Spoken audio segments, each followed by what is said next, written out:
हाँ, तो आज के चैप्टर का नाम है बच्चों एसिड बेसिस एंड सॉल्ट्स। तो एसिड्स ऐसी कोई भी चीज जो टेस्ट में खट्टी होती है उसे हम उसमें एसिडिक सब्सटेंस होता है। ठीक है, उसमें क्या होता है? Acidic substance. ठीक है, यानी वो एसिडिक है, यानी उसके अंदर एसिड है। बेसिस तो ऐसी कोई भी चीज जो टेस्ट में बिटर कड़वी हो एंड सोपी इन टच एंड सोपी इन टच, और टच में कैसी हो? सोपी। सोपी इन टच, और छूने पे सोप जैसी लगे, साबुन जैसी लगे। ठीक है, तो उस चीज को हम क्या कहेंगे? बेसिस। तो ऐसे याद रखना, बी से बेस, बी से बिटर। बेसिस आपके कैसे होते हैं? बिटर होते हैं। ठीक है, बेसिस आपके बच्चों बिटर है। अब हम बात कर लेते हैं इंडिकेटर्स की। तो वो सब्सटेंस जिनके अंदर एसिड या बेस होता है, ठीक है, वो सब्सटेंस जिनके अंदर एसिड या बेस होता है उसको डिटेक्ट करने के लिए जो सब्सटेंस होते हैं, ठीक है, एसिड या बेसिस को डिटेक्ट करने के लिए हमारे पास जो सब्सटेंस हैं उन सब्सटेंस को अपन बोलते हैं इंडिकेटर्स। ठीक है, इंडिकेटर्स। तो इंडिकेटर्स हमारे दो तरीके के होते हैं, नेचुरल और सिंथेटिक। नेचुरल इंडिकेटर्स वो हैं जिन्हें नेचर से डिराइव किया गया, मतलब जिन्हें नेचुरल चीजों से बनाया गया है। और सिंथेटिक वो होते हैं जिन्हें लेबोरेटरीज में साइंटिस्ट ने बनाया है। तो सबसे पहले नेचुरल के हम एग्जांपल की बात करें तो नेचुरल का एग्जांपल है सबसे पहले टर्मरिक। टर्मरिक का आपको पता होगा कि ना, टर्मरिक बेस में रेड कलर देता है, एसिड में उसके कलर में कोई चेंज नहीं होता। रेड कैबेज की लीव्स, रेड कैबेज आपने वो पर्पल कलर की कैबेज देखी होगी, अभी सीजन में खूब मिलती है, उसकी पत्ती भी आपको एसिड बेसिस में कलर चेंज करके दिखाएंगी, तो वो भी एक इंडिकेटर का काम करता है। Petals of hydrangea, hydrangea plants की पंखुड़ी, पेटल्स, पिटूनिया की, गेरेनियम की पेटल्स जो है, सब हमारे क्या है? नेचुरल इंडिकेटर्स हैं। इसके अलावा लिटमस सॉल्यूशन, तो लिटमस सॉल्यूशन को हम लोग डिराइव करते हैं लाइचेन से। ठीक है, लिटमस सॉल्यूशन को बेटा किससे डिराइव करते हैं? अपन लाइचेन से। ठीक है, और अगर हम बात करें सिंथेटिक के एग्जांपल की, तो हमारे पास सिंथेटिक के एग्जांपल फिलहाल दो है। एक तो मिथाइल ऑरेंज है, ठीक है, एक तो मिथाइल ऑरेंज है, दूसरा है फिनोप्थिलीन। स्पेलिंग याद रखना, थोड़ा सा स्पेलिंग में आप लोग गड़बड़ कर सकते हो। ठीक है, और लिटमस सॉल्यूशन का याद रखना किससे डिराइव होता है? लाइचेन से। किससे बनाया जाता है? लाइचेन से। अब हम बात करते हैं हमारे ऑल फैक्ट्री इंडिकेटर्स की। तो ऑल फैक्ट्री इंडिकेटर्स वो इंडिकेटर्स हैं जिनकी स्मेल एसिड या बेसिक मीडियम में चेंज होती है। ठीक है, जैसे ऑनियन, ऑनियन बोले तो आपका प्याज, क्लोव यानी लौंग, वनीला, वनीला आप जानते होंगे, वनीला एसेंस। तो यहाँ पे गौर से देखो बेटा, देखो सबसे पहले तो मैं बात करता हूँ नेचुरल इंडिकेटर्स की। तो नेचुरल इंडिकेटर का क्या सीन रहता है? सबसे पहले लिटमस, उसका नेचुरल कलर लिटमस का पर्पल होता है, और अगर उसको आप एसिड में डाल दो तो वो रेड हो जाएगा। और अगर आप उसी को लिटमस सॉल्यूशन को बेस में डाल दो, कहाँ डाल दो? बेस में, तो ब्लू हो जाएगा। टर्मरिक सॉल्यूशन, उसका नेचुरल कलर हल्दी का कैसा है? पीला। एसिड में वो पीला ही रहेगा और बेस में वो रेड हो जाएगा। ठीक है, समझ में आ रही होगी बात। फिर अगले एग्जाम्पल की तरफ बढ़ते हैं, तो है हमारा रेड कैबेज। तो रेड कैबेज का ओरिजिनल कलर पर्पल है। ठीक है, ओरिजिनल कलर कैसा है? पर्पल। एसिड में वो पिंक या रेड हो जाता है और बेस में ग्रीन या येलो हो जाता है। तो अभी ये ठंडियों का सीजन है, तो आप मार्केट से जाके रेड कैबेज ले सकते हैं और आप उसके साथ ये एक्सपेरिमेंट करके देख सकते हैं। ठीक है, फिर हमारी आती है चाइना रोज, जिसे हम हिबिस्कस भी कहते हैं, हिबिस्कस। तो उसका एक्चुअल कलर रेड होता है। अगर आप उन चाइना रोज के पेटल्स का जूस बना के एसिड में डालोगे, मैजेंटा यानी डार्क कलर हो जाएगा, और बेस में डालोगे तो ग्रीन हो जाएगा। ये कलर चेंज आप पढ़ लेना, याद होना चाहिए आप। फिर हम बात करते हैं मिथाइल ऑरेंज की। तो मिथाइल ऑरेंज का ओरिजिनल कलर ऑरेंज होता है, इसीलिए नाम दिया गया है मिथाइल ऑरेंज। एसिड में ये रेड कलर देता है और बेस में आपको येलो देता है। फिनोप्थिलीन की बात करें तो ऐसा फिनोप्थिलीन बिल्कुल पानी के जैसा कलरलेस है, ठीक है। एसिड डालोगे तो भी कलरलेस रहेगा, लेकिन जैसे ही बेस डालोगे तो वो मजेंटा यानी डार्क कलर का हो जाएगा। तो आप समझ जाना कि भैया ये बेस है। सॉरी। ऑल्फैक्टरी, अगला है हमारा ऑल्फैक्टरी इंडिकेटर। तो इसमें सबसे पहले ऑनियन यानी प्याज। तो प्याज का क्या रहता है भैया, अगर आप उसे एसिड में डालोगे तो उसकी स्मेल ऑनियन जैसी ही आएगी, ठीक है। इसमें एसिड में डालोगे तो ऑनियन जैसी स्मेल आएगी, लेकिन जैसे ही तुम उठा के प्याज को बेस में डालोगे उसकी स्मेल गायब हो जाएगी। अगर प्याज की स्मेल चली जाए किसी चीज में डालने के बाद तो समझ लेना ये बेस है। ऐसी वनीला, तो उसकी ओरिजिनल स्मेल आपको वनीला की पता होगी कैसी है। एसिड में वो अपनी स्मेल लूज नहीं करता, लेकिन बेस में अपनी स्मेल लूज कर देता है। क्लोव ऑयल यानी लौंग का तेल, ठीक है। तो लौंग के केस में क्या रहता है, लौंग, तो उसकी स्मेल लौंग जैसी आती है। एसिड में डालोगे सेम रहेगी, लेकिन बेस में डालते ही उसकी स्मेल गायब हो जाएगी, जैसे तुम्हारी नाक बंद हो गई हो, ठीक है। चलो अब हम बात करते हैं reactions of metals with N acid और अ बेस, कि आपके मेटल्स जब किसी एसिड या बेस से रिएक्ट करते हैं तो उनका रिएक्शन कैसा होता है, ठीक है। तो जब भी मैं मेटल को एसिड के साथ रिएक्ट करूंगा, ठीक है, नहीं एसिड प्लस मेटल, तो मुझे दो चीजें मिलेंगी, एक तो सॉल्ट मिलेगा और साथ में हाइड्रोजन गैस मिलेगी, ठीक है। एग्जांपल के तौर पे मेरे पास HCl नाम का एक एसिड है और सोडियम नाम का एक मेटल है, दोनों को रिएक्ट करा दिया तो मुझे जो सॉल्ट मिलेगा उसका नाम होगा 2NaCl और गैस मिलेगी हाइड्रोजन। हाइड्रोजन क्या मिलेगी, गैस। ऐसे मेरे पास H2SO4 नाम का एक एसिड है, सल्फ्यूरिक एसिड। अगर मैं इसे मैग्नीशियम में डाल दूं या इसमें मैग्नीशियम डाल दूं तो मुझे मिलेगा MgSO4 मैग्नीशियम सल्फेट नाम का सॉल्ट और हाइड्रोजन नाम की गैस। तो मुझे क्या पता चल रहा है कि जब भी मेरा एसिड मेटल के साथ रिएक्ट कर रहा है तो मुझे क्या मिल रहा है, सॉल्ट और हाइड्रोजन गैस। अब हाइड्रोजन गैस कैसे कंफर्म करूंगा, तो हाइड्रोजन गैस की प्रेजेंस कंफर्म करने के लिए आपको क्या करना पड़ेगा, जलती हुई माचिस की तीली मोमबत्ती उस अपरेटस यानी टेस्ट ट्यूब के पास लानी पड़ेगी जिसमें से गैस निकल रही है। और अगर वो माचिस की तीली या मोमबत्ती बुझ जाती है विद अ पॉप साउंड, ऐसी आवाज के साथ, तो समझ लेना ये जो गैस निकल रही है वो हाइड्रोजन गैस है, ठीक है। बहुत इंपॉर्टेंट है, ये आपसे पूछ लेगा 1 नंबर 2 नंबर में कि मतलब कैसे हाइड्रोजन गैस की प्रेजेंस कंफर्म करते हैं, ठीक है। तो बहुत इंपॉर्टेंट है, जरा ध्यान दीजिएगा इन चीजों पे। अब हम आगे बढ़ते हैं। बेस को हम मेटल के साथ रिएक्ट करने की कोशिश करते हैं। तो बेस जो है मेटल के साथ जनरली रिएक्ट नहीं करते, लेकिन एक आधा एक्सेप्शन है हमारे सिलेबस में जहां पे बेस क्या करता है, मेटल के साथ रिएक्ट कर जाता है। जैसे सोडियम हाइड्रोक्साइड सबसे स्ट्रॉन्गेस्ट बेस होता है हमारे पास, उसमें मैं जिंक डाल दूं, जिंक के ग्रेनुअल्स डाल दूं तो मुझे ये चीज मिलेगी Na2ZnO2 Na2ZnO2 plus hydrogen gas. और इस चीज को हम बोलते हैं सोडियम जिंकेट। क्या बोलते हैं, सोडियम जिंकेट। अब ऐसा क्यों होता है कि ना, मैं तुम्हें एक चीज और बताता हूँ। ऐसे ही सोडियम हाइड्रोक्साइड ना आपके एक चीज से और रिएक्ट कर जाता है, एल्यूमिनियम के साथ,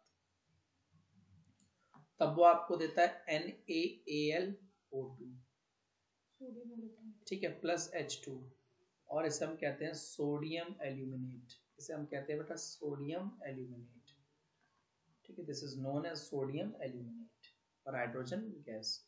तो ये दो रिएक्शन बड़े ही इंपॉर्टेंट है आपके लिए, ठीक है।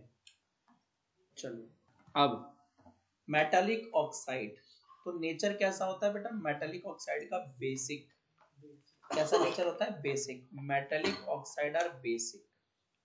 अब इसे याद करने के लिए मैंने तुम्हें एक ट्रिक बताई थी, M से मेटालिक, O से ऑक्साइड, B से बेस। मॉब, मॉब मतलब होता है झुंड, ऐसे करके मॉब याद रखना। ये इसका क्या है सिनोनिम, मतलब वो बना दिया निमोनिक। फिर नॉन मेटेलिक ऑक्साइड जो है वो कैसी होती है, एसिडिक होती है नेचर में। नॉन मेटेलिक ऑक्साइड एसिडिक होती है नेचर में। ठीक है, अब इसका निमोनिक तो मेरे पास जो है मैं बता नहीं सकता पब्लिकली, ठीक है, अदरवाइज दिक्कत हो सकती है। चलिए, तो अब यहाँ पे मैं इसका लिख देता हूँ MOB, ठीक है, मेटेलिक ऑक्साइड इज बेसिक। अब तो जैसे ही reaction of acids with metal carbonate या फिर मेटल हाइड्रोजन कार्बोनेट, इसे मेटल बाइकार्बोनेट भी बोलते हैं। बहुत इंपॉर्टेंट रिएक्शन है बेटा, ध्यान दीजिएगा, ठीक है, पेपर के लिए बहुत इंपॉर्टेंट रिएक्शन है आपका। तो मेटल कार्बोनेट या फिर मेटल बाइकार्बोनेट, जिसे हम हाइड्रोजन कार्बोनेट भी कहते हैं, जब भी तुम इसमें एसिड डालोगे, इनको एसिड के साथ रिएक्ट कराओगे, तो तुम्हें सॉल्ट मिलेगा, CO2 गैस मिलेगी और H2O। ये CO2 गैस और H2O का मिक्सचर बड़ी तेजी से निकलता है झाग की फॉर्म में, तो इसे हम लिखते हैं ब्रिस्क एफरवेसेंस, ठीक है, ब्रिस्क एफरवेसेंस। तो देखो मैं इसका एग्जांपल देता हूँ, जैसे मैंने मेटल कार्बोनेट लिया, ये हमारा सोडियम कार्बोनेट, मेटल का कार्बोनेट है, इसको HCl गैस के साथ HCl एसिड के साथ रिएक्ट करा दिया, तो मुझे सॉल्ट मिलेगा NaCl, एक्वस फॉर्म में CO2 गैस मिलेगी और H2O मिलेगा, ठीक है। तो ये जो मिक्सचर है ये ब्रिस्क एफरवेसेंस, बहुत तेजी से झाग की फॉर्म में निकल के आएगा, जैसे कि आप इनो में पानी डालते हो वैसे ही तेजी से झाग देखने को मिलेगा। ऐसे ही आप NaSCO3 सोडियम बाइकार्बोनेट या फिर सोडियम हाइड्रोजन कार्बोनेट में जैसे ही HCl डालोगे, आपको NaCl नाम का सॉल्ट मिलेगा, CO2 गैस मिलेगी और H2O, again brisk effervescence. CO2 और H2O जहाँ पे भी आपको देखने को मिलेंगे, वहाँ पे ब्रिस्क एफरवेसेंस ही नजर आएंगे आपको, जस्ट लाइक कि इनो में पानी डाल रहे हो आप, ऐसा वाला सीन देखने को मिलेगा। तो अब आपको कैसे पता चलेगा कि ये जो गैस निकल रही है कि वो CO2 है, क्योंकि ये तो अडोरलेस होती है, मैक तो होती नहीं, कलर तो होती नहीं है, ठीक है। सुनो, तो करना क्या है, ध्यान दीजिए कि ये जो CO2 गैस निकल रही है, मुझे तो पता नहीं कौन सी गैस है, तो इस गैस को आप फ्रेशली प्रिपेयर्ड लाइम वाटर में डाल देंगे, फ्रेशली प्रिपेयर्ड लाइम वाटर या स्लेक्ड लाइम में आप डाल देंगे, ठीक है। तो जैसे ही तुम इस गैस को तुम इस लाइम वाटर में डालोगे, तो तुम्हें थोड़ी देर के बाद देखने को मिलेगा कि वो जो मिक्सचर था वो पूरा मिल्की वाइट हो गया। किस तरीके का हो गया? मिल्की वाइट, ठीक है। जैसे ही मिल्की वाइट होने का मतलब उसमें व्हाइट कलर का प्रेसिपिटेट बना है, और किसका प्रेसिपिटेट बना है? कैल्शियम कार्बोनेट का, और H2O जो है वो लिक्विड की फॉर्म में नीचे बैठा हुआ है, ठीक है, समझ में आ गई बात। तो ये मिल्की वाइट प्रेसिपिटेट देखने को मिलेगा। लेकिन अब किसी को चैन नहीं आया, किसी बंदे ने क्या किया है, ये जो ऊपर हमें प्रोडक्ट मिले हैं इस रिएक्शन में, ये जो रिएक्शन आप देख रहे हैं, इस रिएक्शन में मुझे ये जो प्रोडक्ट मिले हैं, तो किसी बंदे ने क्या किया, इसी प्रोडक्ट में और ज्यादा, ठीक है, क्या कर दिया, CO2 डाल दिया इसमें, और CO2 डाल दी इन दो चीजों के अंदर, इनमें और CO2 डाल दी। तो अब क्या होगा, ऑन पासिंग एक्सिस CO2, जहां पे एक्सिस CO2 आ जाए, आपको ये रिएक्शन लिख कर आना है।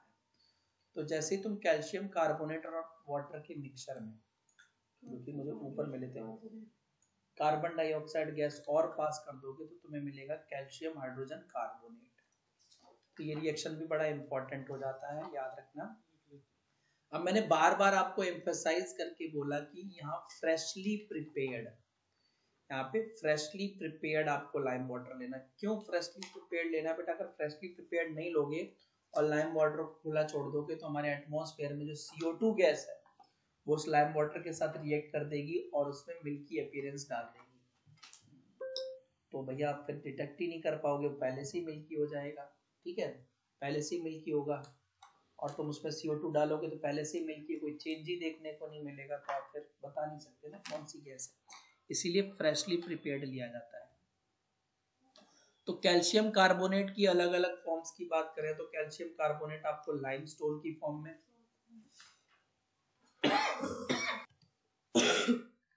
चॉक और मार्बल की फॉर्म में देखने को मिलेगा, ठीक है।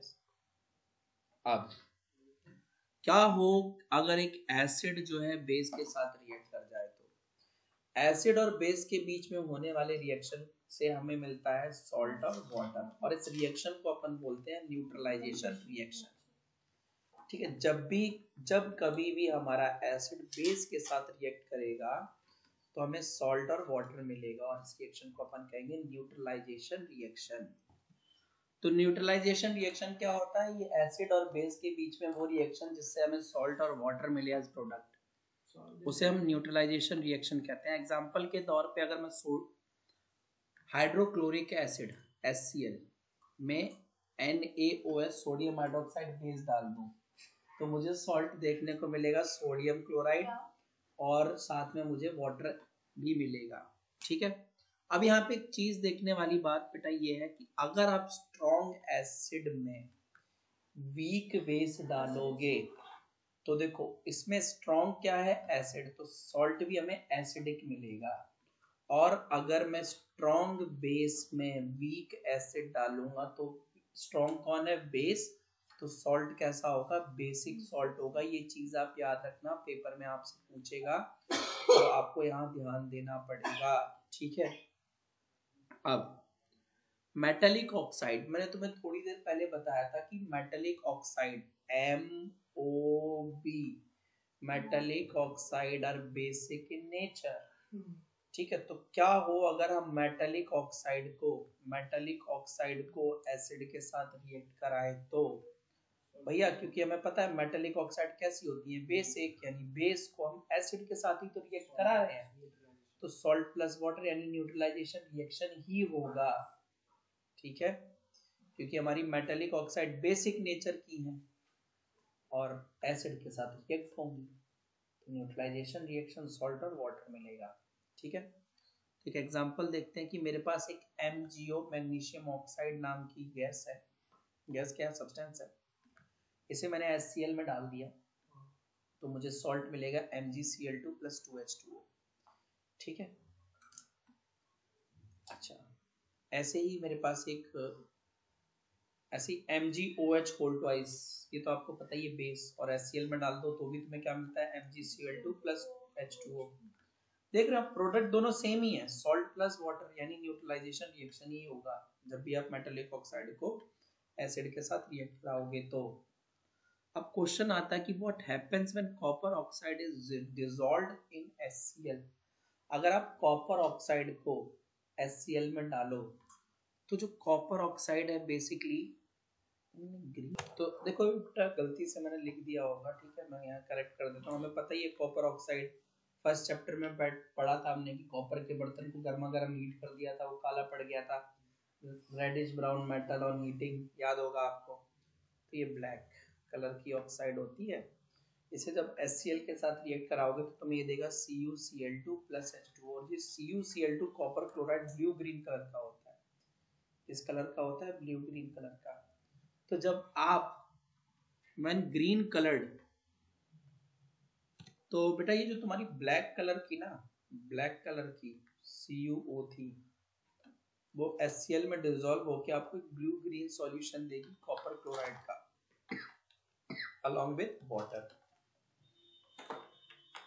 और अगर मैं नॉन मेटेलिक ऑक्साइड जो कि एसिडिक होती है नेचर में, उसको बेस के साथ रिएक्ट करूँ तो अगेन वही सॉल्ट प्लस वाटर ही मिलेगा। एक एग्जांपल के तौर पे कैल्शियम हाइड्रोक्साइड।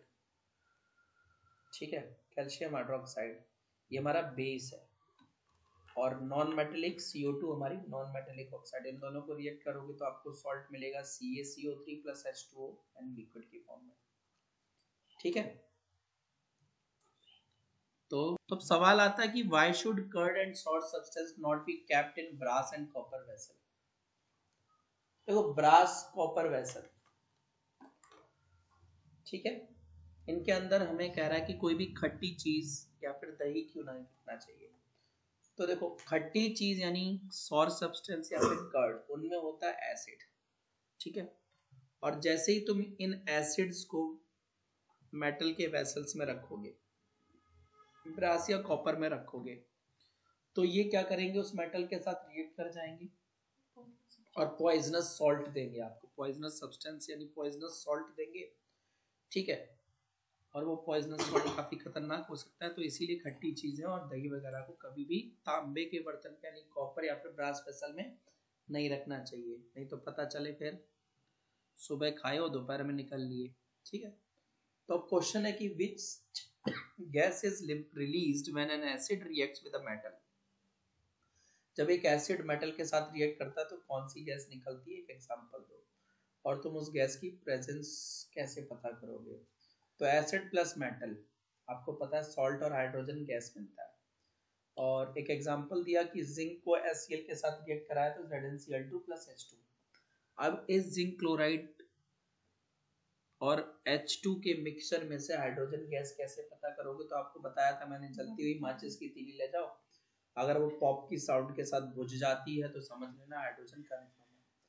अब आपके इन टेक्स्ट में, नई वाली बुक में इन टेक्स्ट के पेज नंबर, तो क्वेश्चन है कि आपको कहता है कि a compound A reacted with HCl, ठीक है, gives brisk effervescence and a salt formed in this reaction is calcium chloride.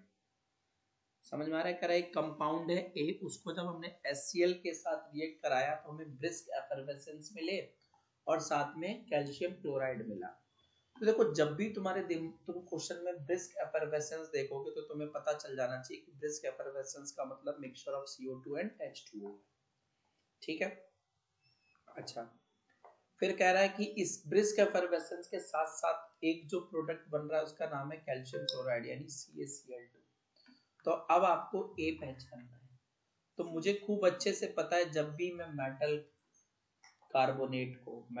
Carbonate को एसिड के साथ रिएक्ट कराता हूं तो मुझे ब्रिस्क एफरवेसेंस मिलते हैं और साथ में सॉल्ट मिलता है।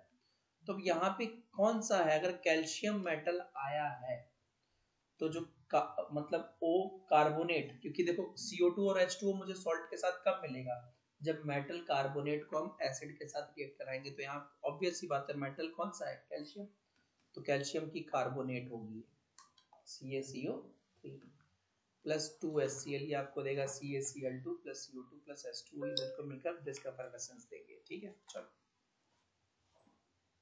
अब एक्टिविटी 2.2 बड़ी इंपॉर्टेंट एक्टिविटी है। तो करना क्या है, आपको कुछ इस तरीके से अपरेटस बना लेने हैं कि एक कॉर्क रखना है बिल्कुल बीकर के एंड पे, बॉटम पे, उसमें 2 कीलें ठोक देनी है और फिर उनसे तार जोड़ देना है और एक बैटरी लगा देनी है 6 वोल्ट की, एक बल्ब लगा देना है आपको, ये ला हमारा बल्ब, और एक स्विच लगा देना। स्विच अभी ऑफ रखना, फिर क्या करना है, इसमें एक बार एसिड डालना, क्या डालना, एसिड, और और फिर स्विच ऑन करना, देखना कि क्या बल्ब जलेगा। तो जब मैंने एसिड डाला तो मैं देखूंगा बल्ब जल गया। फिर कह रहा है एसिड हटाओ, साफ करो, बेस डाल दो, बल्ब जलेगा, जलेगा। फिर कह रहा है टैप वाटर डालो, जलेगा, तो बल्ब जल जाएगा। फिर अब हमसे कह रहा है कि भैया इसमें ग्लूकोज डालना है, तो ग्लूकोज में हम देखेंगे कि बल्ब नहीं जला है। फिर हमसे कह रहा है कि अल्कोहल डाल दो, नहीं जलेगा। फिर हमसे कह रहा है पेट्रोल, केरोसिन, डीजल डाल दो, नहीं जलेगा।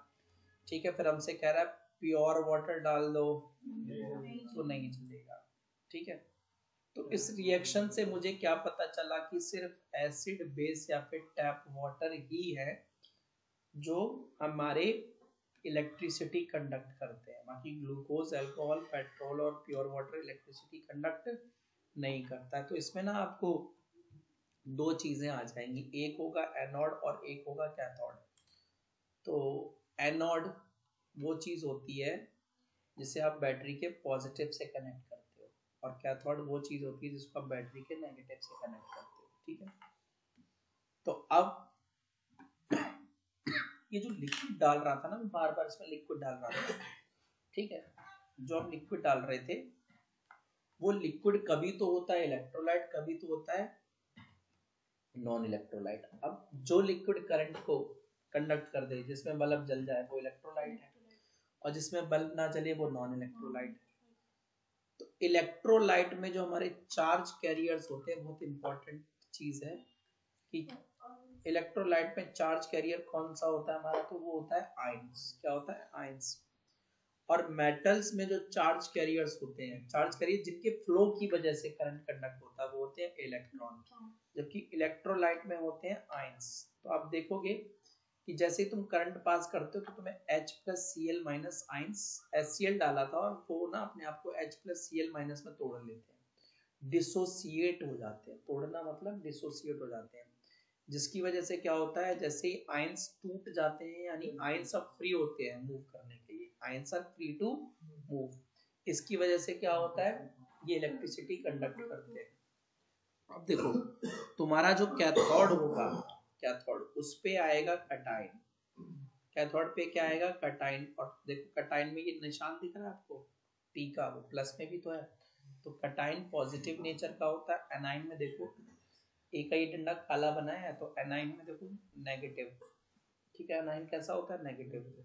तो जो नेगेटिव आयन है वो पॉजिटिव टर्मिनल की चिपकेगा जाके, और जो पॉजिटिव है वो नेगेटिव पे चिपकेगा जाके, इसीलिए अनाइन एनोड की तरफ जाता है और कैटाइन कैथोड की तरफ जाता है, ठीक है।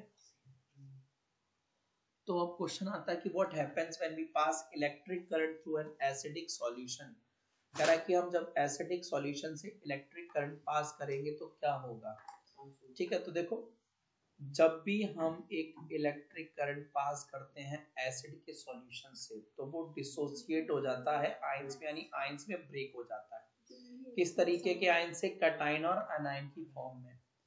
जनरली तुम्हें एसिड के केस में H प्लस जो है वो कैटाइन देखने को मिलता है। एसिड के केस में हमेशा जो कैटाइन होगा वो H प्लस ही होगा, अनाइन कुछ भी हो सकता है, ठीक है। यही आयंस जो है, यही आयंस जो H प्लस और पर्टिकुलर में जो H प्लस कैटाइन और जो दूसरा अनाइन बनेगा, इन्हीं आयन के मूवमेंट की वजह से क्या होता है, उस इलेक्ट्रोलाइट यानी एसिडिक सॉल्यूशन के अंदर से इलेक्ट्रिसिटी फ्लो करती है, ठीक है। क्वेश्चन आता है कि why alcohol oblique glucose do not conduct electricity. तो रीजन क्या है भैया, ये आयंस में ब्रेक ही नहीं हो सकते, ये आयंस में ब्रेक नहीं हो सकते, तो इसकी वजह से ये इलेक्ट्रिसिटी कंडक्ट नहीं करते हमारे।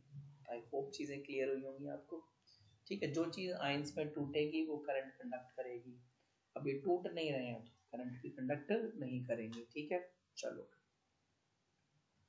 तो अब ना आपको एक्टिविटी दी गई है बेटा करने को, एक्टिविटी 2.9 बड़ी ही इंपॉर्टेंट एक्टिविटी है, ठीक है। तो एक्टिविटी 2.9 में आपसे क्या किया गया है, बोला गया कि एक टेस्ट ट्यूब लें, टेस्ट ट्यूब के अंदर एक चुटकी जो है या एक चम्मच NaCl डालेंगे, सोडियम क्लोराइड खाने वाला नमक, और उसके बाद उसके ऊपर हाइड्रो सल्फ्यूरिक एसिड डालेंगे, सल्फ्यूरिक एसिड डालेंगे, और उसके बाद में जो है हमें देखना है कि क्या रिएक्शन होता है। तो तुम जैसे ही सोडियम क्लोराइड को H2SO4 के साथ मिक्स करोगे तो तुम्हें HCl गैस मिलेगी। अभी तक तुम HCl को एक्वस नेचर में देखते थे, लेकिन इस केस में HCl गैस मिलेगी और आपको सोडियम सल्फेट नाम का सॉल्ट मिलेगा एक्वस फॉर्म में, ठीक है।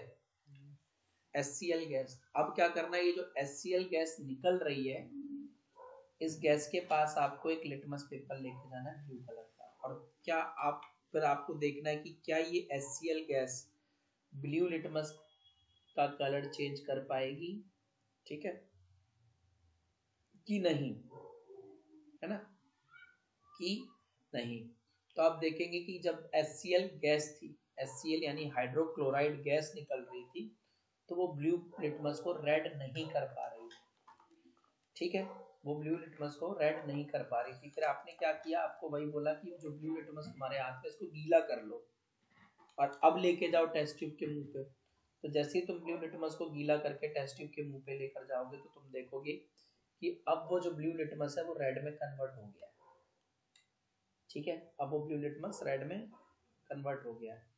तो इस एक्टिविटी से हमें क्या पता चलता है, इस एक्टिविटी से हमें ये पता चलता है कि कोई भी एसिड का एसिडिक नेचर जब ही होगा जब वो एक्वस फॉर्म में होगा। कोई भी एसिड जो है एसिडिक फॉर्म अपनी तभी एग्जिबिट कर पाएगा, दिखा पाएगा, दर्शा पाएगा जब वो लिक्विड फॉर्म में होगा, एक्वस फॉर्म में होगा, ठीक है।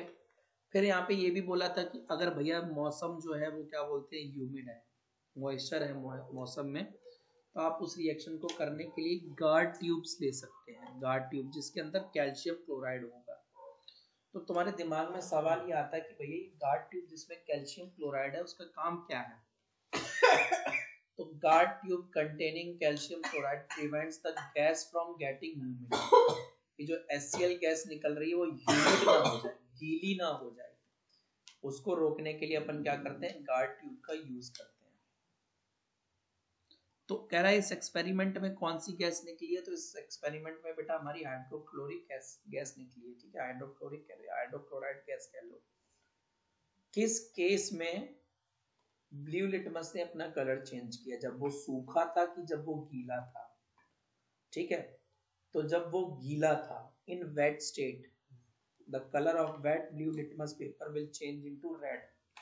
ठीक है, वेट स्टेट में, गीली अवस्था में क्या होगा कि जो ब्लू लिटमस है उसका कलर रेड हो जाएगा, क्योंकि आयंस जो है सिर्फ और सिर्फ सॉल्यूशन में ब्रेक होते हैं, गैस में ब्रेक नहीं हो सकते। आयंस को टूटने के लिए सॉल्यूशन चाहिए, ठीक है, और सॉल्यूशन लिक्विड फॉर्म में ही होगा। तो सिर्फ इसीलिए जब वो लिटमस पेपर गीला कर दिया तो जो हाइड्रोक्लोराइड गैस थी वो आयंस में टूट गई और इजीली इसकी वजह से एसिडिक नेचर देखने को मिला।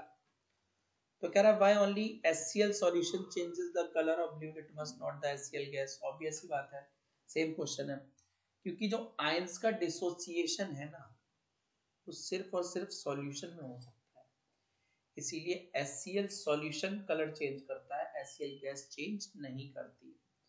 तो कह रहा है what happens when we add acid to the water. कह रहा है जब आप पानी में एसिड को मिलाते हो तो क्या होता है? पानी में एसिड, एसिड में पानी मत मिलाना, ठीक है। तो देखो, तो when acid is added to the water, जब आप पानी में एसिड डालोगे तो hydrogen ions H+ ions produce होंगे, ठीक है, H+ आयंस प्रोड्यूस होंगे, ठीक है। चलो एग्जांपल देखो, तो HCl एसिड है, इसको पानी में डाल दो, इसमें पानी नहीं, इसको पानी में डाल दो, तो आप देखेंगे H3O+ आयन और Cl- आयन आपको देखने को मिल रहे हैं। तो the separation of H+ ions from HCl molecule can not occur in the absence of water. पानी की एब्सेंस में हो ही नहीं सकता, ठीक है। ये जो तुम्हें H+ आयंस मिल रहे हैं ये वाले H3O+ यानी H+ आयंस ही होते हैं, ये सिर्फ और सिर्फ पानी की प्रेजेंस में होंगे, पानी की एब्सेंस में नहीं होंगे। तो देखो, अब ये जो तुम्हारा H+ आयन होता है ना, ये अकेला नहीं रह सकता, अनस्टेबल होता है, तो क्या करता है, तुरंत पानी के साथ रिएक्ट करके क्या बना लेता है, H3O+ आयन, जिसे हम हाइड्रोनियम आयंस कहते हैं, ठीक है। तो hydrogen ions can not exist alone but they exist after combining with water molecules. Thus, hydrogen ions must always be shown as H+ और हाइड्रोनियम आयंस इस तरीके से आपको दिखाने पड़ते हैं, ठीक है। अब तो कंक्लूजन क्या निकाला उस एक्टिविटी से? हमने ये कंक्लूजन निकाला कि एसिड जो है वो H3O+ या फिर H+ आयंस देते हैं वाटर में, ठीक है। कह रहा आप क्या करो, पानी में एसिड की जगह बेस डाल के देखो, तो जैसे ही तुम बेस यानी KOH बेस होता है पोटेशियम हाइड्रोक्साइड, पानी में डालोगे तो आपको K+ आयंस और OH- आयंस देखेंगे। फिर आप मैग्नीशियम हाइड्रोक्साइड को पानी में डाल दो तो आप देखोगे Mg2+ और OH- आयंस देखेंगे। तो मैं क्या देख रहा हूँ कि जब भी मैं बेस को पानी में डाल रहा हूँ मुझे OH- आयंस मिल रहे हैं। तो इससे क्या पता चलता है कि बेसिस के अंदर किस तरीके के आयंस होते हैं, OH- आयंस होते हैं, ठीक है। और एसिड में किस तरीके के आयंस होते हैं, H+ एसिड में और OH- बेस में, ठीक है। तो OH- को हम हाइड्रोक्साइड बोलते हैं, हाइड्रोक्साइड। तो basis generate hydroxide ions in water. What is an alkali? अब कह रहा है कि अल्कली क्या है, तो एक ऐसा बेस जो पानी में अच्छे से डिसॉल्व हो जाए, घुल जाए, उसे हम कहते हैं अल्कली। तो all alkalis are bases but all bases are not alkalis. Why? सुनो, कह रहा सारी अल्कली बेस होती हैं पर हर बेस अल्कली नहीं है। क्यों? सीधी बात है, अल्कली है क्या? अल्कली पहले एक ऐसा बेस, अल्कली पहले तो बेस है ना, एक स्पेशल तरीके का बेस जो पानी में डिसॉल्व होता है, उसे क्या बोलते हैं? अल्कली। ठीक है। क्या सारे बेसिस पानी में डिसॉल्व हो सकते हैं? नहीं। तो इसीलिए सारे बेसिस अल्कली नहीं हो सकते। लेकिन कोई भी अल्कली पहले तो बेस है, उसके बाद पानी में डिसॉल्व हो रही है तो वो अल्कली कहलाती है। तो इसीलिए सारी अल्कली बेसिस हैं, पर सारे बेसिस पानी में डिसॉल्व ना होने के कारण अल्कली नहीं है। ठीक है। अब देखो, एसिड को जब मैं बेस के साथ मिक्स करता हूँ, रिएक्ट कराता हूँ, तो मुझे सॉल्ट प्लस वाटर मिलता है। अभी मैं देख के आया कि एसिड में क्या होता है ना, एसिड में एक H प्लस साइन होता है और एक कोई भी हमारा हेलोजन होता है। हेलोजन जनरली हेलोजन होता है, या फिर क्या होता है इसमें कि ना कोई भी नॉन मेटल या कोई भी अनाइन हो सकता है। तो जैसे ही मैं इसको बेस में डालूंगा, बेस क्या होते हैं हमारे पता है, मेटल हाइड्रोक्साइड होती है। बेस क्या होता है? Metal hydroxide.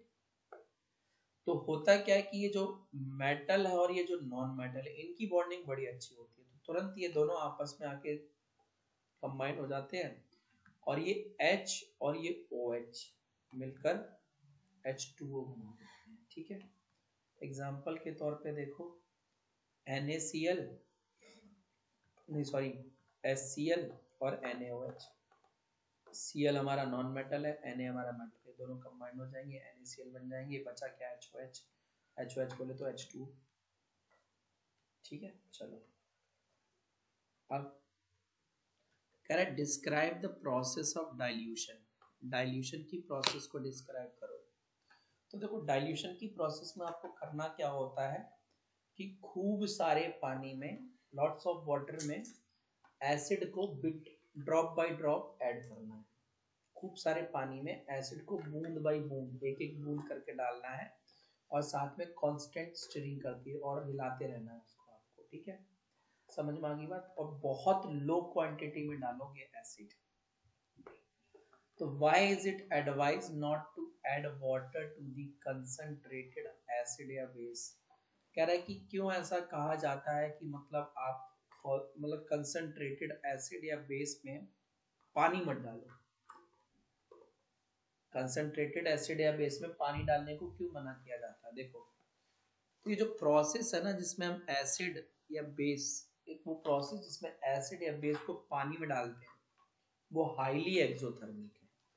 ये प्रोसेस कैसी है बेटा? हाईली एक्सोथर्मिक, बहुत ज्यादा हीट निकलती है। इतनी हीट निकलती है कि जो मिक्सचर है भाप बन के भी उठता है, स्टीम बन जाता है। क्या बन जाता है? स्टीम। तो वो मिक्सचर जो है उस हीट की वजह से स्प्लैश आउट हो सकता है और आपको जला सकता है।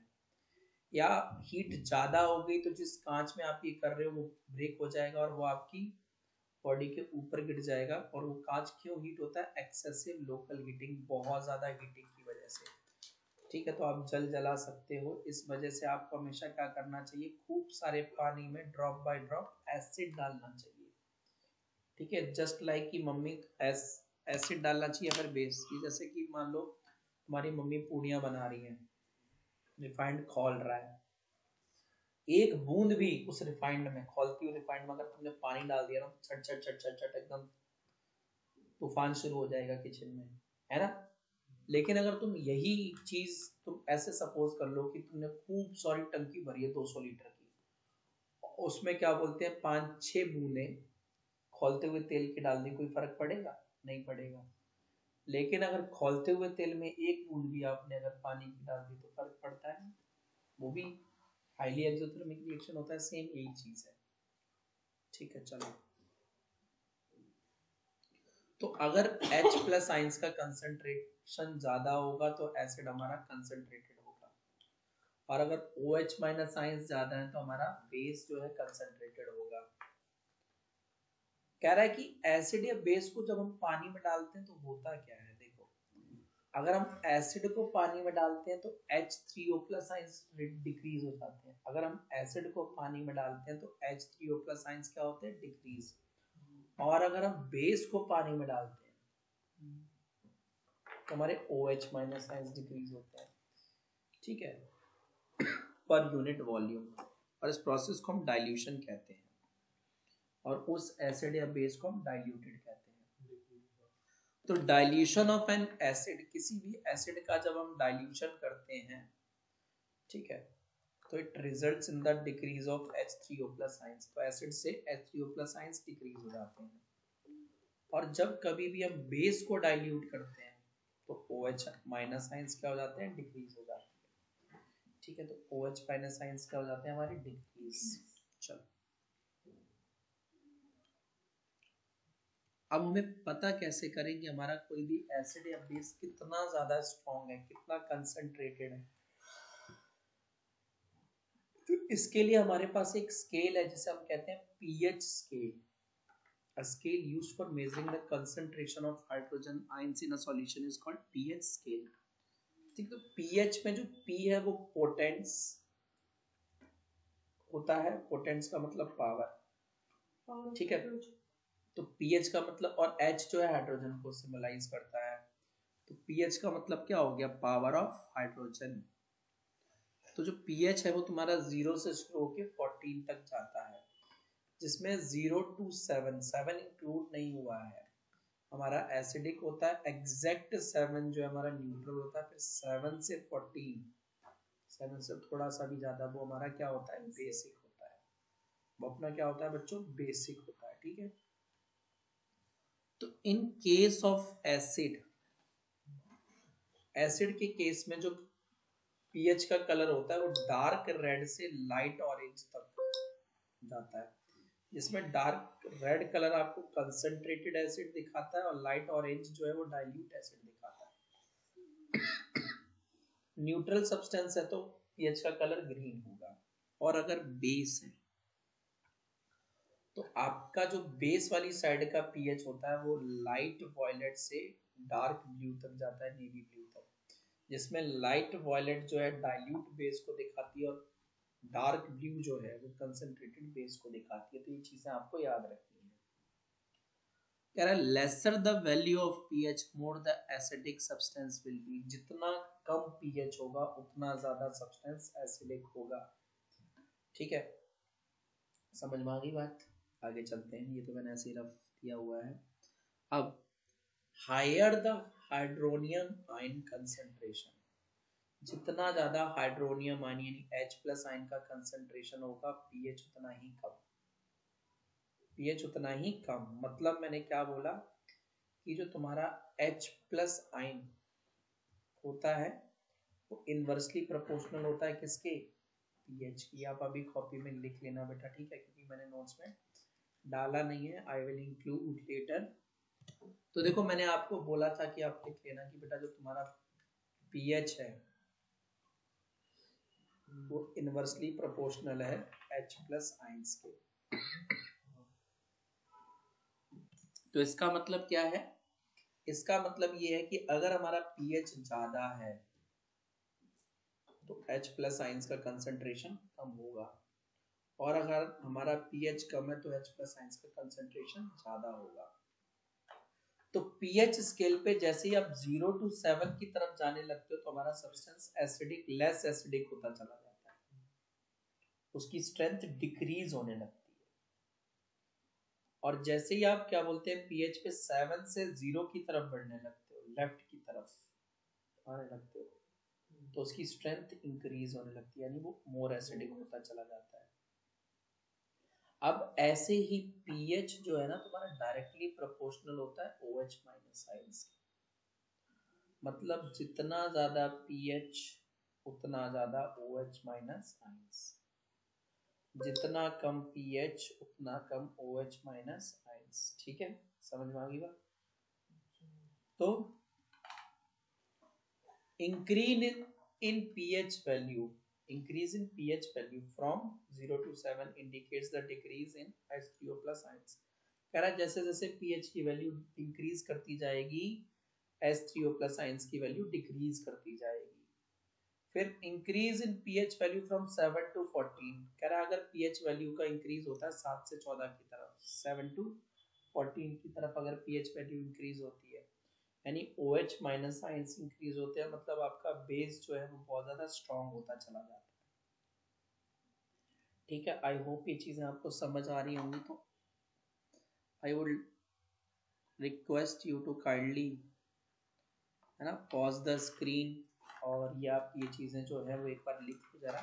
देखो same concentration of two solutions, देखो मान लो मैंने ना वो टेस्ट ट्यूब ए है, उसमें 90 ml पानी में 10 ग्राम एसिड डाल दिया, और टेस्ट ट्यूब बी में 90 ml में 10 ग्राम एसिटिक एसिड डाल दिया। अब मैं आपसे पूछूं कि दोनों में से, देखो दोनों में अगर मैं बात करूं सॉल्वेंट की, पानी बराबर है 90 ml 90 ml, दोनों में मैं सॉल्यूट की बात करूं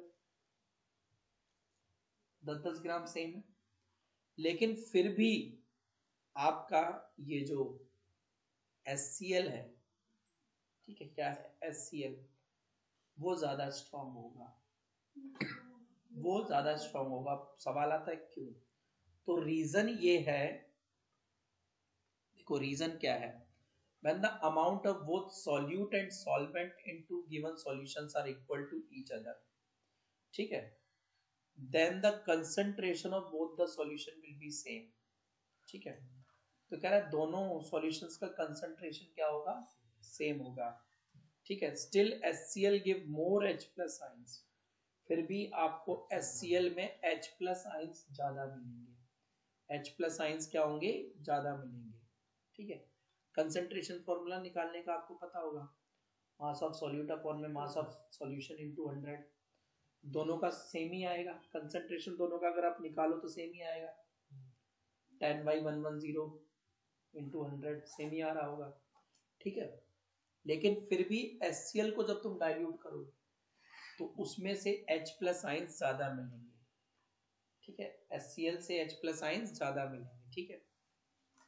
अब आगे देखो तभी कहता हूं इस एक्सपेरिमेंट में HCl में H प्लस आइंस ज्यादा हो गया as comparison to acetic acid, इसीलिए HCl स्ट्रॉन्ग एसिड है और वो जो एसिटिक एसिड है वो वीक एसिड है।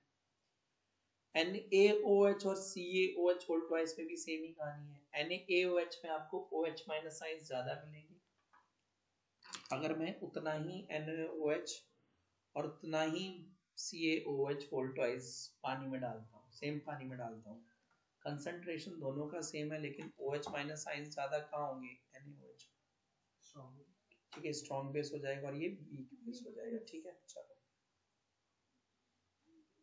सॉल्ट का नेचर अगेन मैं आपको बता देता हूँ, आपको याद रखना है, स्ट्रॉन्ग एसिड स्ट्रॉन्ग बेस, तो सॉल्ट न्यूट्रल होगा, उसका पीएच 7 होगा।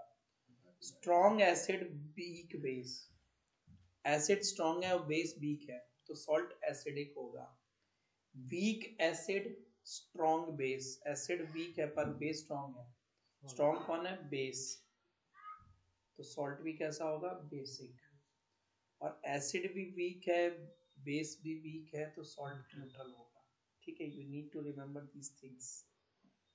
और बाकी इसका पार्ट 2 जो है वो हम कल करेंगे अगली क्लास में। Till then bye bye, take care, good night.